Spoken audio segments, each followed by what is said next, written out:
นี้จะอธิบายเรื่องสัญญาสังขารเรื่องการปรุงแต่งกับความจำกับสมมุติ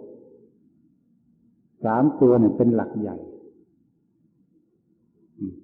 บรรดามนุษย์สัตว์โลกทั้งหลายมนุษย์เราทั้งหลายเนี่ยผู้มีความปรุงแต่ง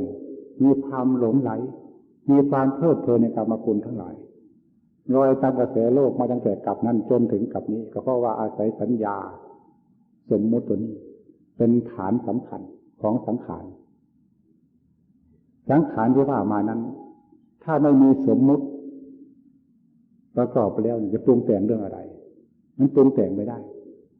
จะปรุงแต่งเรื่องอะไรต้องมีสมมุติขึ้นมาแล้วประจำเรื่องสมมุตินั้นเอาไว้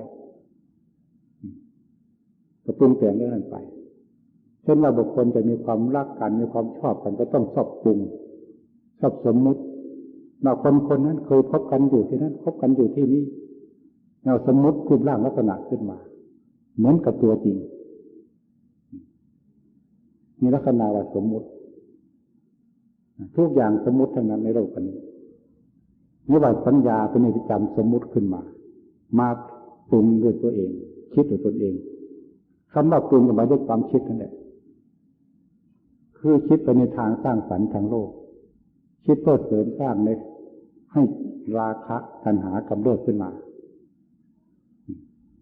เหมือนคิดเรื่องเล็กๆน้อยๆให้เป็นเรื่องใหญ่ขึ้นมานั่นสังขารความปรุงแต่งเมื่อบางทีเรื่องเล็กๆน้อยๆปรุงแต่งให้เป็นเรื่องใหญ่ก็ได้หรือเรื่องสั้นๆปรุงแต่งให้เป็นเรื่องยาวก็ได้มันขึ้นอยู่กับตัวสมมุติของเราเนี่ยสมมุติตัวนี้เรียกว่าเป็นสิ่งสำคัญจริงๆนักปฏิบัติทั้งหลายที่มีความหลงโลกหลงสงสารทุกวันนี้ก็มันหลงสมมุติตัวนี้เลยจะพูดว่าในโลกของเราเนี่ยอะไรเป็นตัวสำคัญแต่พูดได้ว่าในโลกนี้เป็นสมมุติทั่วโลกแต่เราก็มาสมมุติพูดกันแต่ตัวของเราเองก็ยังมีสมมุติอยู่ในตัวหรือสิ่งต่างๆทั่วโลกนี้มีสมมุติทั้งหมดตั้งแต่ลมหรือน้ำต่างๆเป็นพายุต่างๆที่เกิดขึ้นมาเนี่ยเขาบอกฝนจีอะไรต่างๆที่ว่ามาเนี่ยฝนต่างๆพายุต่างๆเขาไม่บอกชื่อเขาหรอกแต่คนเราเนี่ยเราก็ตั้งชื่อให้เขาว่าฝนนั้นเป็นชื่อนั้นฝนนี้เป็นชื่อนี้ไปหรือลมนั้นเป็นชื่อนั้นลมนี้เป็นชื่อนี้ไปแท้จริงสิ่งเหล่านี้เขาไม่มีชื่อมีเสียงอะไรหรอกแต่คนเราไปตั้งชื่อให้เขาคือสมมติชื่อให้เขาเรียกตามสมมตินั้นไปในโลกก็เลยต้องอาศัยสมมติตัวนี้เป็นเครื่องสัมพันธ์ซึ่งกันและกันจึงรู้จักความหมายในตัวเราทั้งหมดก็มีสมมุติต้นสีดำๆในผมในศีรษะของเรานั่นน่ะเขาไม่ได้เรียกตัวว่าเขาเป็นผมหรอกแต่คนเรานั่นแหละไปสมมุติให้เขาว่าเขาเป็นผมขนก็เหมือนกันเล็บก็เหมือนกันฟันก็เหมือนกันอวัยวะทั้งหมดในร่างกายเรานั่นแหละไม่ว่าอาการ32นั้นเขาไม่ดูตัวเขาหรอกว่าเขาเป็นตัวอะไรแต่คนเรานั่นแหละมาสมมุติให้เขาว่าอันนั้นเป็นหน้าขานะเป็นเล็บนะเป็นหนังนะเป็นเนื้อนะเป็นเอ็นนะเป็นกระดูกนั่นน่ะอันนี้เป็นคำสมมุติเรียกกันมีลักษณะที่ว่าสมมุติตัวนี้เป็นเรื่องนักปฏิบัติทั้งหลายควรจะเข้าใจเอาไว้ทีนี้คนมาหลงโลกนี่หลงอะไรหลงสมมุติตัวนี้คือสมมุติตัวนี้มันมีลักษณะที่ว่าเรื่องความรักเรื่องกิเลสตัณหามันแฝงเข้ามาในหัวใจตัวเองเมื่อตัณหากิเลสมันแฝงอยู่ได้อย่างไรทีนี้ความรักความใคร่ในกามคุณก็เกิดขึ้นที่ใจจึงเรียกว่าเป็นโมหะคือความหลงคือหลงตามสมมติตัวนี้ไปอย่างรูปเสียงกลิ่นรสโผฏฐัพพะทั้งหมดนั้นเป็นของมีประจำโลกแต่การไว้ไหนแต่เราก็มาหลงของสิ่งนี้เนี่ยรูปเสียงกลิ่นรสโผฏฐัพพะนี่แหละเป็นเรียกว่าเป็นแกนกลางของวัฏสงสารจัดโลกทั้งหลายที่เกิดขึ้นมาแล้วในโลกนี้ย่อมมาเกาะ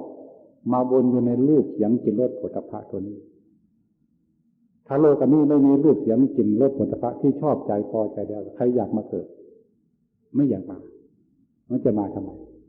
ก็เหมือนกับว่านกที่ไปหากินผลหมากรากไม้ตามป่าต่างๆเมื่อไปแล้วมันมีผลหมากรากไม้ให้กินมันจะไปทำไมมันไม่ไปนี่เหมือนกันถ้าว่าโลกอันนี้ไม่มีสิ่งที่ชอบใจให้มาเกิดในโลกอันนี้จะมาเกิดทำไมก็มาเกิดไม่ได้เพราะมาไม่มีประโยชน์นี่การมาเกิดในโลกอันนี้จึงว่าอาศัยความรักความยินดีความผูกพันในกามคุณทั้งหลายดังอธิบายมาแล้วเนี่ยสัญญาตัวนี้ถ้าหารู้จักวิธีการใช้สัญญาให้ดีสัญญาตัวนี้จะทำให้ประโยชน์ให้เรามากทีเดียวเรียกว่าสัญญาปัญญาปัญญาทั้งหมดจะเป็นไปได้ก็ต้องอาศัยสัญญาคือความจำหรือสังขารทั้งหมดจะเป็นไปได้ก็ต้องอาศัยสัญญาความจำสมมุติทั้งหมดจะเป็นไปได้ก็ต้องอาศัยสัญญาความจำความจำตัวเดียวนี่แหละมันเป็นเรื่องใหญ่จำทุกอย่างเราจะเป็นนักปฏิบัติแล้วก็ยังเลือกจำสิ่งที่เป็นมงคลคือจำสิ่งที่เป็นจริงการภาวนาเนี่ยไม่ได้การใช้ปัญญาพิจารณาไปแล้วพยายามจดจำเรื่องความจริงมาสอนตัวเองอยู่เสมอถ้าจริงใดมันเป็นไปตามหลักความจริงเราจำให้มากเลยแต่ว่าเราไปโรงพยาบาลไปเห็นคนแก่คนเจ็บคนตายจำเถอะจำให้ดีที่สุดอย่าลืมไปไหนก็อย่าลืมเอาเรื่องคนแก่คนเจ็บคนตายเลยมาเปรียบเทียบมาน้อมหาตัวเองอยู่เสมอมาพิจารณาตัวเองอยู่เสมออีกล้นหนึ่งก็นี่ใจของเราที่พิจารณาอยู่บ่อยๆจะถูกความรู้ความเข้าใจและเห็นจริงตามปัญญาที่อธิบายไว้ที่พิจารณาไปแล้วก็เหตุผลมันบ่งชัดอยู่แล้วว่าความจริงนี้จากความจริงไปไม่พ้นนี่เรียกว่าสัญญาคือความจำ